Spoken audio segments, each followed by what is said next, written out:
নমস্কার বন্ধুরা, কেমন আছেন সবাই? আবার একটা নতুন ভিডিও নিয়ে হাজির হয়েছে আপনাদের কাছে।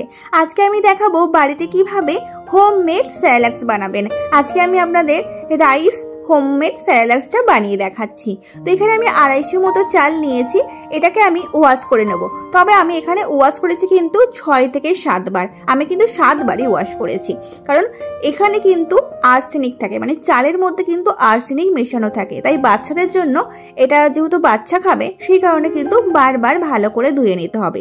তো আমি বারবার বলছি, এখানে কিন্তু আমি 6 থেকে 7 বার ধুয়ে নিয়েছি। যতক্ষণ না এই সাদা যে ধূসর কালারের যে জলটা বেরিয়ে একদম পরিষ্কার জল বেরোচ্ছে, ততক্ষণ কিন্তু পরিষ্কার করে ধুয়ে নিতে হবে। তো দেখতেই পাচ্ছেন আমার সুন্দর ধোয়া হয়ে গেছে, একদম পুরো সাদা একদম চালগুলো দেখা যাচ্ছে। তারপর এরকম একটা কাপড় বিছিয়ে নিয়েছে একটা থালার মধ্যে। তো কাপড় সাদা কাপড়ই আমি এখানে ব্যবহার করছি। তো পরিষ্কার কাপড়, একটা সুতির কাপড় নিয়ে নেবেন। তারপর এরকম ছড়িয়ে দিয়ে ভালো করে একটা রোদ্দুরে বা কোনো একটা ভালো জায়গায়, যেখানে কোনো পোকামাকড় আসবে না বা কোনো কিছু মুখে দেবে না, তো সেরকম জায়গায় একটুখানি মানে বিছিয়ে রাখতে হবে, যাতে চালগুলো ঝরঝরেভাবে শুকিয়ে যায়।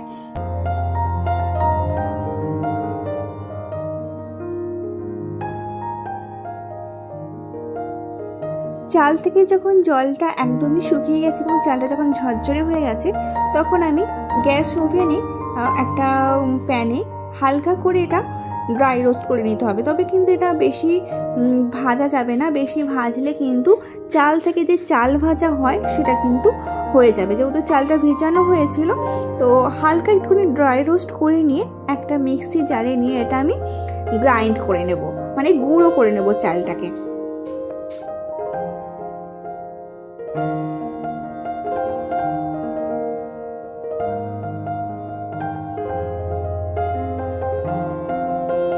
এরপর এরকম একটা আমাদের চালনি লাগবে।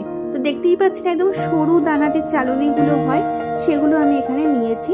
তো মিক্সি থেকে আমি এটা গুঁড়ো করে নিয়ে এবার এই চালনির সাহায্যে কিন্তু আমি এটাকে চেলে নেব। তারপরে যে চালগুলো, যে দানাগুলো থাকবে, সেগুলো আমি যতক্ষণ না একদম পুরো মিহি গুঁড়ো হয়ে যাচ্ছে, একটু করে বেরোবে, আবার যে বাকি যে দানাগুলো থাকবে সেগুলো আবার একবার করে মিক্সিতে ঘুরিয়ে নিয়ে এরকম করে চেলে নিতে হবে। তারপরে যেরকম স্টোর করে রাখে সেরকম স্টোর করে রাখবেন। আপনারা যতদিনের জন্য স্টোর করে রাখতে চান ততদিনের জন্য স্টোর করে রাখবেন, তবে 20 থেকে 30 দিনের জন্য স্টোর করে রাখাই ভালো। এরপর এটাকে কিভাবে ব্যবহার করবে তো সেটাও আমি দেখিয়ে দিচ্ছি, চলুন দেখে নিন। একটা প্যানে পরিমাণ মতো জল দেবেন। তারপরে এখানে আমি স্যারালাক্স দিচ্ছি আমার বাচ্চার পরিমাণ অনুযায়ী। এখানে 2 চামচ আমি স্যারালাক্সের যে চামচগুলো হয়, 2 চামচ স্যারালাক্স দিয়ে দিলাম। তো ভালোভাবে মিশিয়ে এটা আমি ওভেনে বসিয়ে দিয়েছি।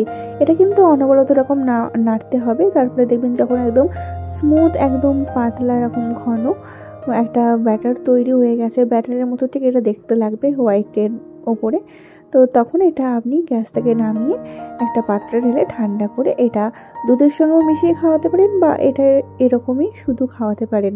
এটা কিন্তু বাচ্চাদের ওয়েট গেইন করতে খুব সাহায্য করে। আর এটা আমি রাত্রেবেলায় ওকে দিয়ে থাকি, যাতে পেটটা অনেকক্ষণ ভরা থাকে। তো আজকের ভিডিওটা কেমন লাগলো অবশ্যই কিন্তু কমেন্ট করে জানাতে ভুলবেন না। তো চলুন আজকের মতো এখানেই শেষ করছি, দেখা হবে নেক্সট ভিডিওতে।